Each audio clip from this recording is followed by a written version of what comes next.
જામજોધપુર તાલુકાના ગ્રામ્ય પંથકમાં ગૌચર તથા ખેડૂતોના રસ્તાનું દબાણ કરતી ખાનગી કંપનીના કામો તાત્કાલિક ધોરણે રોકવા સરપંચ મંડળો ખેડૂત માલધારીઓ દ્વારા આ બાબતને લઈ વિવિધ મુદ્દે જામજોધપુર મામલતદાર કચેરીએ આવેદનપત્ર પાઠવ્યું હતું।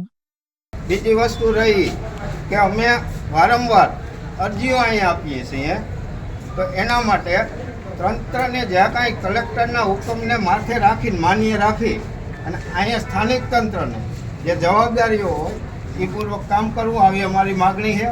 ખેડૂતોના પ્રશ્નો છે, માલધારીઓના, પછી રહેણાંક વિસ્તારો હોય જ્યાં પોઈન્ટ આપ્યા છે ત્યાં એના માટેના આની અંદર બધા પ્રશ્નો છે। વિગતવાર મુદ્દાઓ આમાં બધું તમને આવેદનમાં આપીએ છીએ। પછી તો ઘણું બધું સાહેબ છે, હવે તમે જવાબ આપવા તો બરાબર છે। હવે એમાં તમે પ્રશ્ન પૂછીશ સાહેબ તો તમે મારી પાસે એટલે